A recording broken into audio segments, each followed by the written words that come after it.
Hey, friends out there, this is Thursday, June 15th, 2023. And it's just about 5:23 in the morning here in Northern California. Excuse me. As usual, I'm going to talk about a few different things today. And I hope everybody's doing as well as he can in a crazy ass world run by maniacal, money loving madmen. Yes, my friends, that's the state of affairs. That's the status quo. That's until the return of Christ. That's what it's going to take. Thank God that we're at that point in history. I mean, it kind of reminds me of that saying that it's always darkest before the dawn, because the world really has turned into an international dystopia. There's really no place good to run. There's just too many money lovers that are not living by the golden rule. I mean, it's really that simple. I mean, they're just not following the commandment Christ gave us. We are not. Our species, our race, the family of man. And we're hurting God, and God's not going to tolerate it forever. He's going to do it because He's got friends on earth, He's got servants on earth. And the same way they've been loyal in serving Him and being His friend, He's going to return that by lifting up a standard against them, as it's written, that He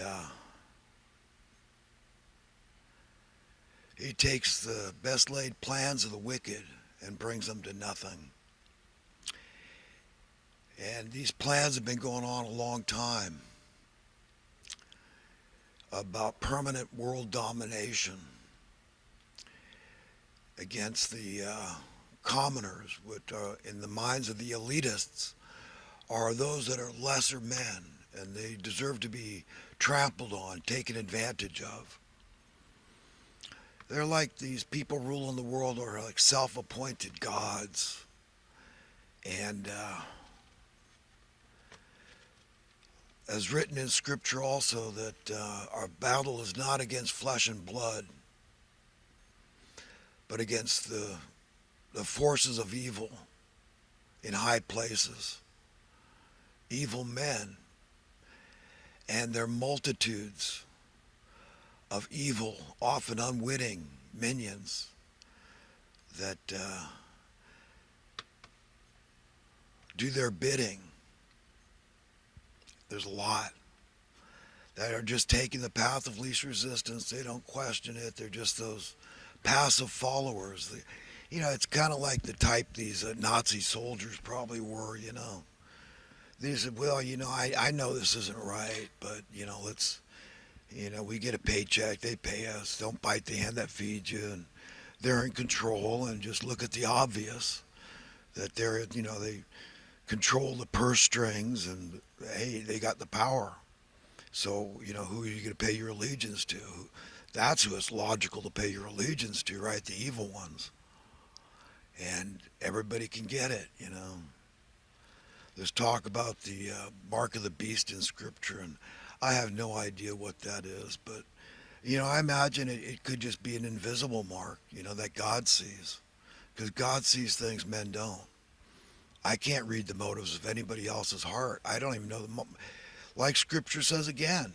Scripture keeps coming to mind. The heart is deceitfully wicked above all. I mean, we are all like masters of self-deceit, practically from birth. It's just in our genetics. We're screwed up organically.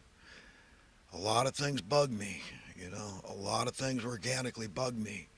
A body that grows older and kind of drags your spirit down. It kind of makes you feel like, hey, I'm not a body. More and more, when you're young, you don't realize it, but you don't want to be a body. You have a body, but you're not a body. You're much more. Your invisible qualities are far greater. But only God can read the hearts of men, and He knows whether we're evil or not. He knows whether we put profit ahead of people. And, that's a criteria that we've got to consider very, very, very seriously. Really, we got to, this business of salvation has to be taken really seriously. Question your own heart and say, God, if my heart is impure in any way, purify it. But I know that, as written, that the love of money is the root of all evil, all kinds of evil. And we can't handle it, friends. You could say, but it's not fair. I mean, I can handle it, and I know a lot of people that can handle money, and they can be rich and bourgeois and well-to-do, and they're okay. They're nice people. They haven't lost their conscience or their soul, their integrity, their honor, or anything like that. They consider themselves to be upright, decent citizens, people, and anybody can get it. I get it. God gets it. We all get it. How easy it is to fall into that mindset and not be sure, not never consider the things I'm talking about. Like, you got to consider that the people at the uppermost echelons of power in this world controlling the purse strings, these people probably don't care about genocide. I mean, we saw what happened in Hiroshima and Nagasaki.